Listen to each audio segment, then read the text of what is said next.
Ito mga boss, basahin natin. Marcos Jr. bukas sa dialogo kay VP Sara para umano sa unity ng bansa.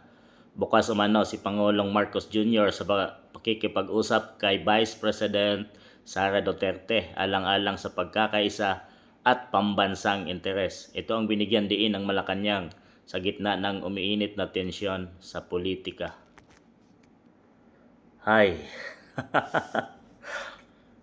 Tingin ko mga boss, no, dati ang sulid ng unit team yung campaign election. Pero ang pagkakaibigan ng Marcos at Duterte ay kung sa baso mga boss ay nabasag na. So mahirap nang isa uli. Sa tingin ko, kung kaya ni President Marcos na makipag-usap, kahit pa man ibalik nila sa dahig at ibalik sa Pilipinas ang dating Pangulong Rodrigo Roa Duterte ay hindi na mababalik pang muli ang unit team na binuo nila. Sayang mga boss, no, dahil first time sa ating bansa na magkaroon ng president at vice president na in one campaign mga boss. Talagang unit team nga, PBBM at BP Inday Sara, pero nagkaroon ng lamat nang dahil sa tensyon sa politika. So naging number one. Kung sa nakaraan mga boss mayroong Marcos Aquino, ngayon naman ay Marcos Duterte. Hidwaan mga boss.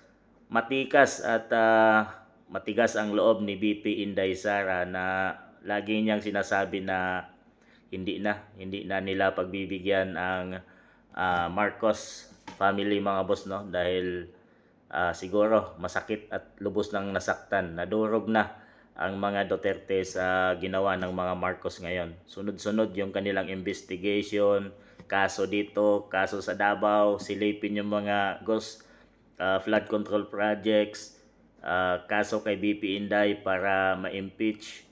Pinadala, ang pinakamasakit na ginawa ng Marcos administration sa mga Duterte ay nang hulihin at dalhin sa dahig si dating Pangulong Rodrigo Roa Duterte na hindi dinaan sa tamang proseso. So yun talaga, hanggang ngayon nandun sa dahig si BP Inday Sara at yung kanyang lang mga kamag-anak nagsasalitan para dalawin at bantayan yung kanilang ama. Yun ang pinakamasakit mga boss, dahil haligi na ng tahanan ang kinuha ng Marcos at dinala pa sa malayo at doon ikinulong.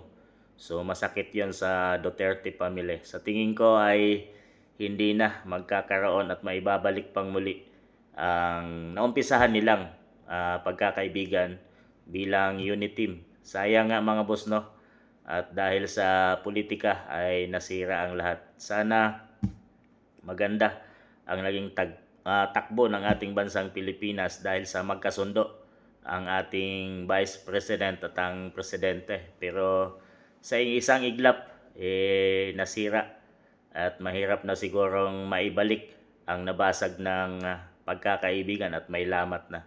Sa tingin niyo mga boss, maibabalik pa kaya nila